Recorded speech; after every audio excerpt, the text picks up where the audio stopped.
For the next few videos, we'll have a little fun with exponents. In this one, we'll create irrationals from rationals. You don't have to know a lot. I'm just talking about a simple exponential like a to the b equals c. This time we'll show that you can take one rational number, raise it to another rational number, and get an irrational. That won't be surprising at all.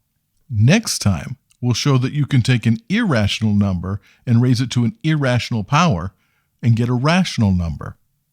I love that proof. Let's begin.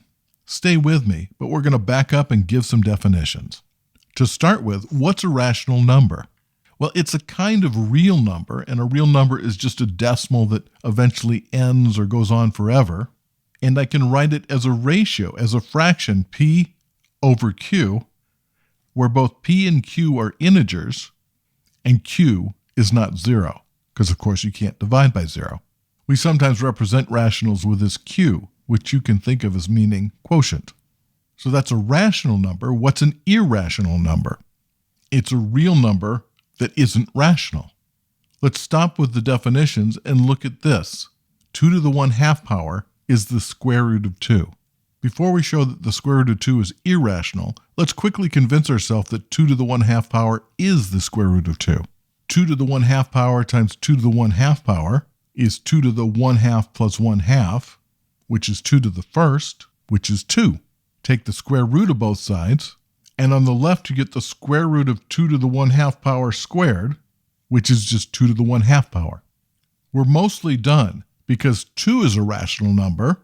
We've raised it to a rational power of 1/2, and we get the square root of 2. So all that remains is for us to show that the square root of 2 is irrational. This is a very old proof. It goes like this. Assume the square root of 2 is rational. That means there are integers p and q, with q not 0, such that we can write the square root of 2 as p over q. And also, we can say that p over q is in lowest terms, that there's no common factors of p and q. So for example, 10 over 15 is not in lowest terms because we can factor the top as 2 times 5 and the bottom as 3 times 5, divide the top and bottom by 5, and 10/15 is the same thing as 2/3.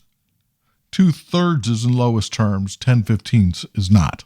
So we're assuming square root of 2 is p over q, where they're in lowest terms. Square both sides. Square root of 2 squared is 2, and on the right we get p squared over q squared. And remember, q is not 0, so we can multiply both sides by q squared and get 2q squared equals p squared. As I said, this is a classic proof, but it's also why people roll their eyes at mathematicians. If p squared is twice a whole number, then p squared is an even number.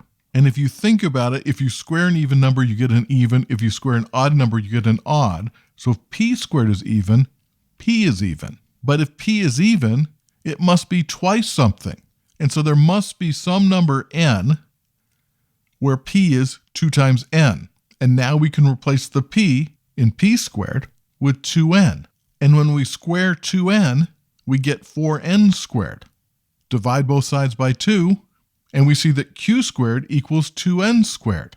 But that means q squared is twice an integer. So q squared is an even number, which means q is an even number. And so we can write q as twice an integer. So there exists some m such that q is 2 times m. But that means p and q are both even. They're not in lowest terms. We can divide both the top and bottom by 2. And p over q is a simpler fraction, n over m. So p over q is not in lowest terms, so square root of 2 is not rational. More importantly, what we've shown is there exist rational numbers so that one rational raised to a rational power is an irrational number. What's kind of fun about this proof is we actually found numbers that satisfy the property. We found that 2, a rational number, raised to the half power, which is a rational number, was the square root of 2, which we showed was irrational. Next time, we'll show that there exist irrational numbers so that we can take an irrational number to an irrational power and get a rational number. But what I love about that proof is that even though we can show it's true, we'll have no idea what those numbers are that make it work.